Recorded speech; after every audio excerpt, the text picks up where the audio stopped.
We would like to introduce you to the official affiliate network of CAP, the only iGaming network in the world that empowers you with the data you need to make intelligent, competitive business decisions. If you're looking to drive revenue to your brands, then join the most cutting-edge network in the world for managing your offers, reporting, and payments. Sign up at stats.casinoaffiliateprograms.com to begin promoting the top iGaming offers on the web.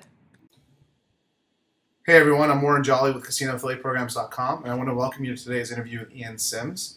Better known as Simo, he's a casino affiliate based in the UK who entered the industry in 2005. He currently runs a small network of sites combining his passion for slots and utilizing his web development experience to create PHP, jQuery, and CSS-based sites for cross-platform functionality. With experience as a director of two previous businesses and as an IT manager at one of the UK's leading high street banks prior to that, his current affiliate business has a strong focus on risk assessment and diversity. Ian, it's great to have you. Tell us a little bit about how did you land in the iGaming space and become an affiliate? Through my hobby, really, which was, I was doing a bit of gambling on Ladbrokes website one night and playing a bit of video poker as it happens, and not having a great session. I can't remember what happened now, but I remember seeing the affiliate link at the bottom and thought that sounds interesting because my background was web development. One of the companies I set up and run was a web development agency. So clicked it, read it, thought, I reckon I can do that. So I set up a sort of test site, for want of a better expression, and left it, sort of dabbled with it in and out, sort of in the evenings and stuff. And yeah, got a couple of players. And like most people, I guess, you start to think there's something in this, and off it went from there, really. So as a player is kind of the short answer. Nice. And when did you become sort of full time? Probably it took 3 or 4 months to start realizing that there was money in it. And at that stage, obviously, it wasn't quite sort of salary level, although I was self-employed at the time. So I was working in the music publishing industry, and it was my own company. So it would have been a relatively easy jump. There wasn't any kind of major responsibilities to consider or other companies. So I think probably within a year, I was kind of I was outperforming what I was doing with music publishing with the casino stuff, and that's probably the point at sort of by 2005. I was thinking, that this is the jump I'm making. Just before the world fell out underneath itself. Yeah. It was absolutely good old UIG. Yeah. How did that affect your business since you were sort of a year and a half in at that stage? Yeah.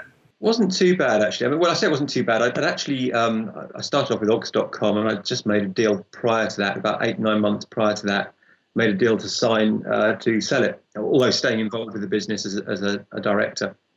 So it wasn't entirely my fish to deal with, although also being involved in the business, obviously it had some sort of impact. But the impact was relatively minimal. I think probably what it stopped us doing was growing the site. We kind of hit a kind of bit of a wall, and for quite a while we were sort of earning the same sort of levels, if you like, through that through Odds.com. So didn't see a major impact, but it's hard to judge what would have happened if it hadn't have come in force. Basically, I suspect we probably would have started to develop the site quite nicely. So your focus has always been around sort of slots-based content and websites, and now I think your network spans 50 plus websites. What's your strategy moving forward, and do you think still having a lot of sites is viable as an affiliate, and if so, why? Obviously the question's based around SEO and Google's recent updates and sort of managing a business having that many properties. So just wanted to get your thoughts on that. Yeah, I guess I'm kind of lucky in the fact I'm a developer. So the network, a lot of the network runs itself. I have kind of centralized areas where I feed the information in, and it distributes it out to the other sites. So keeping it maintained is relatively straightforward, which is great because it's something I'm just not very good at.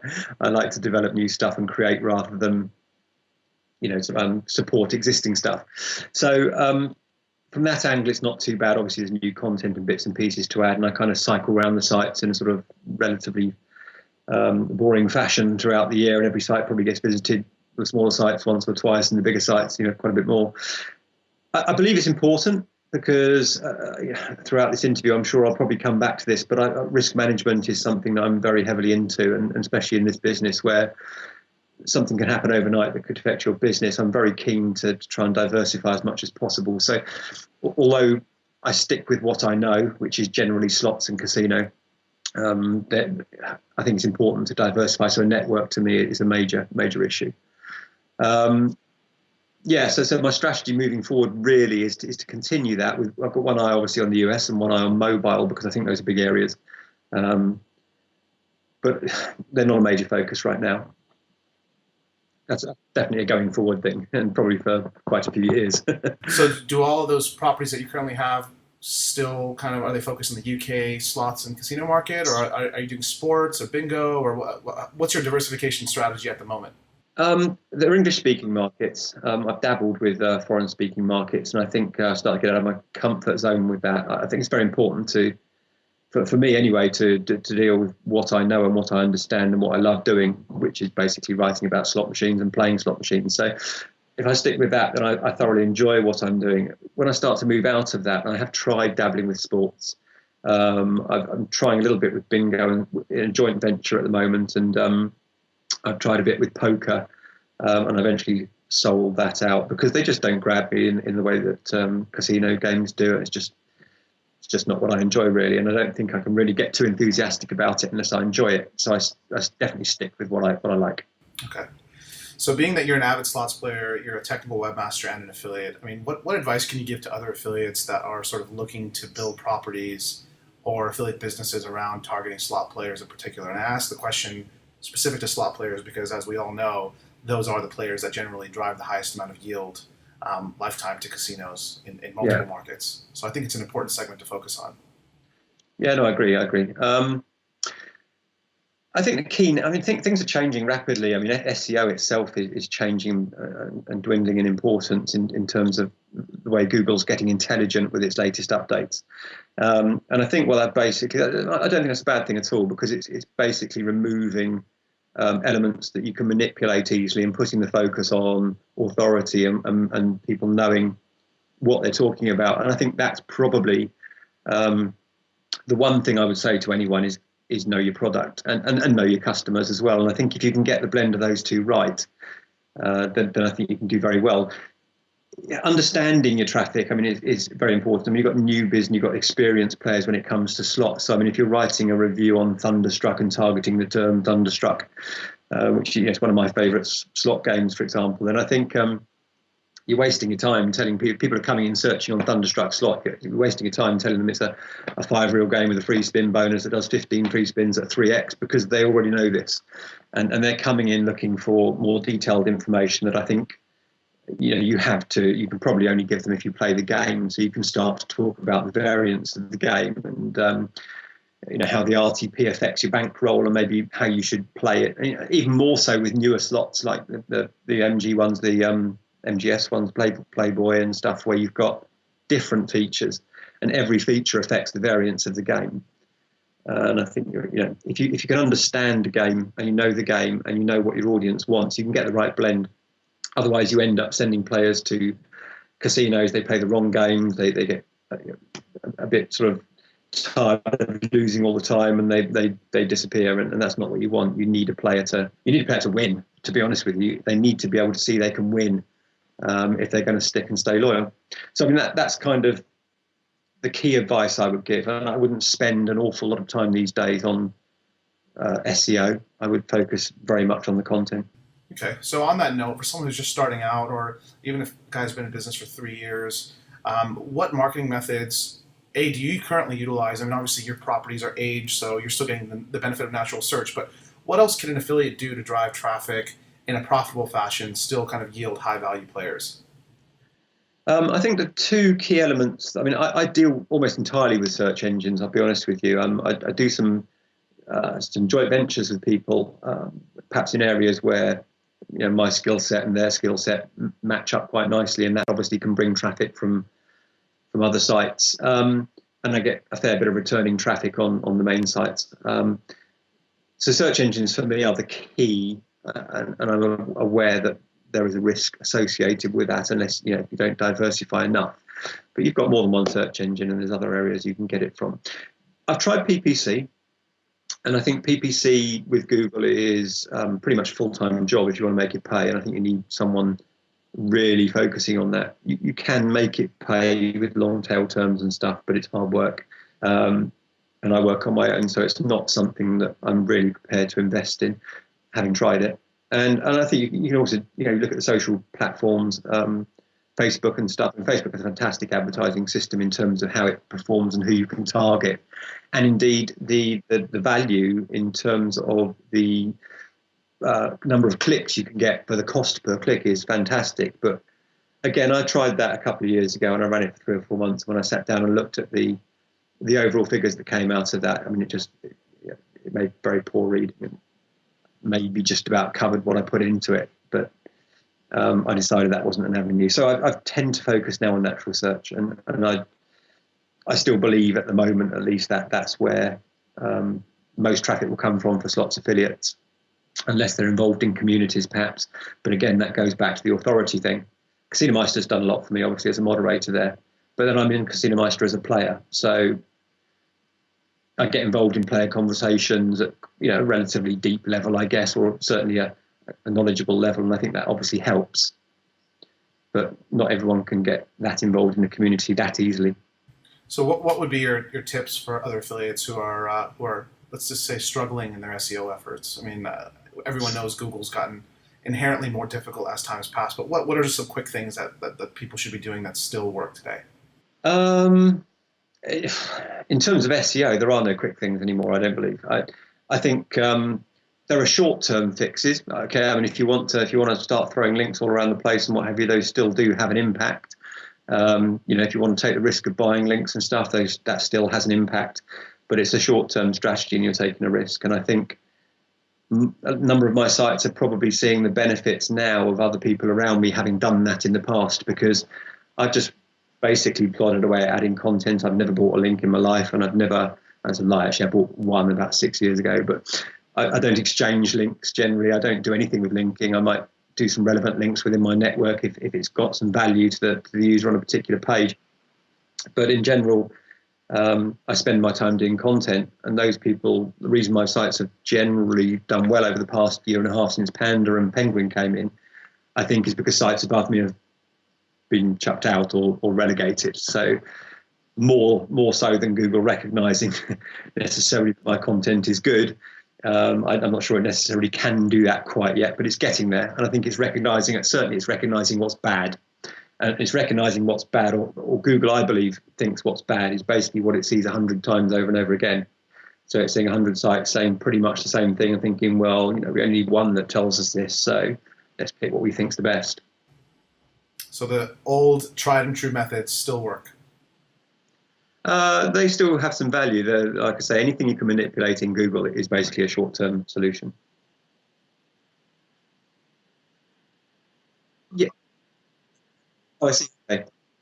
Yeah, it's funny actually. I think that's been a bit cyclical, because I think before I came into the industry, I read 100 times content is king, and you saw some great sites which are still going today, like the Wizard of Odds and things like that, which became sort of Bibles, and Games and Casino and stuff have really good content, still do. But I think there was an element where Google had a lot of holes in it that were exploited, so consequently a lot of these very good sites probably didn't do as well as they should have done for a long period of time, dipped out. And now the valuable ones are starting to come back, albeit gradually, and there are still loopholes. And, quick look at the generic terms like online casinos will still show you, hacked sites and all sorts of stuff getting in there. So it's not perfect, it's a long way from perfect, but it's the way it's going. And if you have a long-term strategy, then I think, content and authority is the long-term strategy. But in the short term, yeah, you can still get away with little bits and pieces if you're prepared for that site. Take a nosedive in 6 months, a year, whatever. So sort of touching on long term, I mean, you mentioned earlier risk management is a big focus of your business, and diversification is a key way how you sort of manage risk. But in terms of bringing that element to the rest of the business and everything else that you do, how do you effectively manage risks such that your business and your sites are around, into perpetuity? Yeah, I mean, I have a kind of a sort of what I call an 80-20 rule, which is basically where I try to make sure that no more than 20% of my sites are on one server, that no more than 20% of my revenue comes from one site, that no more than 20% of my traffic comes from one source, and so on and so forth. So I basically identified all the different elements that could affect my business, and hence why I now have a network of 50 sites. They're in different servers in different countries with different who is to a degree. I've got businesses and I've got my own name, etc. So I try to diversify as much as I can, just purely to minimise that risk. So that's the way I handle it. And I think it's major. This industry it changes overnight, and regulation is obviously a major part of it. You get some rather underhanded political tactics going on. A lot can affect your business, and Google turning around one night and saying, you know what, we don't like that site anymore. All your eggs in one basket, or a lot of your eggs in one basket, is going to hit you hard. So it's almost impossible to get it right. But in general, when I look at my revenue breakdown, for example, over the past 12 months, I think only in 2 of those months has my top earner been over 20% of my total revenue. So again, working with a lot of programs, switching the programs has made a big difference to that. My sites, obviously, some have dived, some have gone up. They've kind of rotate a bit in Google. Some are doing well, while others at the moment, aren't. And you work on those. So yeah, that's the kind of the focus I tend to have. I also have a slightly different philosophy, I think, to some affiliates, in terms of if I see a site doing well, if I see a casino operator doing well on my sites, I tend to move them down and I move someone else up. And again, so I can spread my players over lots of different programs relatively evenly. Again, it's hard to balance. You'll never get it exact, but you can do a reasonable job of that. Okay. Part of risk management, you mentioned earlier, you're sort of working, you work solo by yourself. You're not employing any staff. But how do you manage the 50 properties in the sense of like producing content? Are you doing it all yourself, or are you working with any freelancers? Tell us just a little bit about that. No, I do it all myself. I do. I've got a handful of those are joint ventures where content comes from both sides, or I provide the content and they provide marketing or something like that. But in general, those sites in general, I do. I subscribe to news services and stuff, which brings in fresh content, which is pretty valuable stuff. So I have got stuff going on the sites as well as what I do. But as I said to you earlier, being sort of technical, I guess, from coming from a technical background, I've identified the sites that can remain relatively static and those that need fresh content, and I focus my efforts where I feel they're needed. Another thing I do as well is I don't necessarily add content every day or every week to a site, but I try and do it on a regular scale. So I might add one article a month to one of my sites, but I do that every month. If it's a particularly busy site where I'm trying to boost a particular ranking, then I might well add one a week for X amount of time. But I find I can manage it because I can write it. Because I know slots so well, I don't have to go and research it. I can normally find something decent to write about. I can do an article on the Marvel slots from Playtech off the top of my head and go into quite some depth on each game and how it compares and the variance of each game and stuff. So because I'm a player, I guess that just helps, saves a lot of time when it comes to writing content. I see. Which ties back to your earlier comment about sort of being the expert in the key area that you're focusing on as an affiliate. Yeah, I think if you pick, even if it's only a small area, make yourself a blackjack expert or whatever and just focus on blackjack, you'll do very well because people will see you as the person to come to, as the authority in that niche, and that's how you get the recognition, and that recognition will help you in Google, so on and so forth. So I think a lot of affiliates probably try to be too many things to too many people when they don't really need to be. Okay. You mentioned that casinos can sort of, online casinos in particular, can definitely treat their players a lot better. I mean, if you could wave a magic wand and make that happen, I mean, how would these casinos effectively be able to do that? I mean, this is a key aspect, because when I'm taking on a casino, I don't look at the affiliate program first at all. I look at the casino and I'll go and play it and I'll see how they treat me. And I'll probably play as a VIP and see how they treat me as a VIP, and then I'll make a decision. And then if that works, then I'll have a look at the affiliate program and see if those terms are suitable. And if not, if necessary, I'll go and negotiate them separately and get a separate agreement. But I think the problem is there are a lot of casinos out there that don't deal with regular players or don't recognise VIP players particularly well, or even worse, don't really see each player as an individual with individual needs. I mean, a lot of us affiliates get bonus traffic, and a lot of us get experienced players who want different things. And lots of casinos, a lot of the playtechs, for example, take 4, 5, 6 days to cash out. Unless they're a bonus player and they're getting regular bonuses, no experienced player is going to sit with that. they're going to try it, they're going to cash out, they're going to wait 4 days and think, what am I doing? You know, I can go and play at Paddy Power or Betfred or Bet365 and get paid next day or same day even. So experienced players, if you're targeting those, you need to understand a bit more about what the casinos do. And I think the casinos themselves need to understand a bit more about what they do. And I think the affiliate programs are a bit too divorced from the casino to understand what they do. So I think in an ideal world, you'd look at your 32 Reds and your 3 Dice casinos and the newer ones like Guts and Trapezia Palace, who are doing much better jobs, and sort of recognise that players have individual requirements, not just VIPs, but all players, and they do more for those players, and consequently, as an affiliate, I do well with those brands. So that's, you know, a lot of them can't. The bigger brands can't. They just got too many players, or, you know, not enough staff. It tends to be the smaller brands that can do that if they choose to. That's helpful. So, I mean, obviously, you're close with a lot of the other top affiliates in the industry. And what are 1 or 2 things that this group of affiliates do consistently, or in common rather, to sort of stay successful and remain ahead of the rest of the pack? I think the thing I've noticed really about them is that they have a very good understanding of how to run a business, and they're driven. And I think those are the 2 key elements. I differentiate myself in a way, because I see myself, although I believe I have a good understanding of business, just purely because I've been lucky enough to run a couple of businesses before and come from a banking background, which kind of teaches you those principles. I see myself more as a lifestyle affiliate than a driven affiliate. So money to me is not that important. I mean, don't get me wrong, it's what I measure my success by month on month. I'll look to see, you know, as a secondary measure anyway. I look at the players I signed up as my kind of primary measure. So money is obviously important to all of us, but lifestyle is what it's about, and I want to have, you know, a convenient lifestyle. The professional, the big affiliates you see, the Power 50 and stuff like that, tend to be quite often employing people, running businesses, very driven, spending 12, 14 hours a day doing the work and basically managing the people they've got working for them.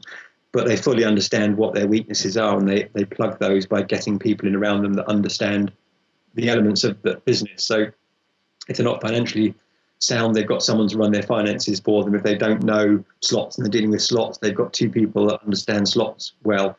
And I think those are the ones that, generally speaking, are the ones that the affiliate programs would probably call businesses rather than affiliates. You know, you got your poker listings and Devendra's lot in America, whose name escapes me, Betting Pro, and Bingo Port, and these kind of, they're companies, really. I mean, they are companies. Rate, you know, they're very driven directors, but they're now companies. They're not really, they are affiliates, but they're kind of in another league, really. Yeah, definitely going more the business route. Many of the affiliates in the space. Yeah, that doesn't have to be the way. I mean, you know, you can do it on your own. You can do it sitting at home. It's just that differentiates the sort of what I would probably say are the $1 million businesses from the 5 and 6 figure businesses, if you like. Absolutely. So let's touch on social gaming a little bit. So obviously many affiliates have seen Slotomania and Double Down Casino and what have you. And some of these businesses, Double Down in particular, I know sold for $500 million US, and Slotomania somewhere close to $100 million US. These were their exits. You had mentioned that you don't particularly like social gaming and you question its morality. So just wanted to get your thoughts on that and some further elaboration. Yeah, I'm not sure morality is necessarily quite the right word, but I think the problem with social gaming and gambling is there's a danger of normalizing gambling. You're reaching out to people. I mean, the difference between social gaming and a search engine, someone comes to a search engine and they know what they're looking for. They're looking for something gambling related. They search it, they find it. On Facebook, there's a lot of people, you know, your family, my family, daughters, sisters, husbands, wives, whatever, that haven't really got an interest in gambling. They've never really considered gambling. And yet they're going to be faced with gambling ads and bits and pieces on here like they are on television, but in a much more direct way. And it bothers me slightly that the gambling industry will normalise itself through social and be in the same sort of situation as the porn industry currently finds itself, where it's being questioned as to whether in the UK, it's being questioned as to whether maybe everyone should have to opt in on their ISPs in order to receive if they want to access porn sites and stuff.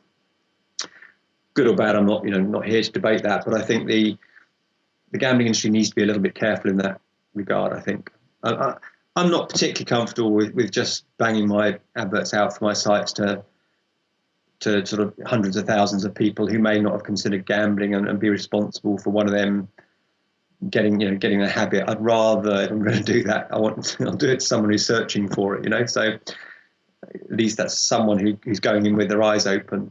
That makes sense. Okay. So your strategy going forward, you talked about the U.S. market and mobile. Could you elaborate a little bit more? What are your plans in the U.S. or what are you thinking of doing? Whatever you're willing to share, obviously, and then as well as mobile. Obviously, mobile's starting to, I wouldn't say mature, but obviously the products have been quite established now, and there's a lot of players in the mobile gaming market. So where do you see yourself fitting in both of those arenas? I mean, the US is pretty straightforward. I think it's a waiting game. I think until we know a lot more about what's happening over there, there's not really a lot of point in getting involved. There's not really a lot of need to get involved for most affiliates. I think since UIGA, most have probably managed to diversify pretty successfully, and those that haven't probably aren't in the industry anymore.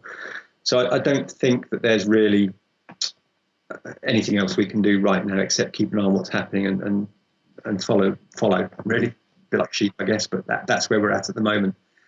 I do believe there will be a space for affiliates, but I don't think it'll be as lucrative as we used to.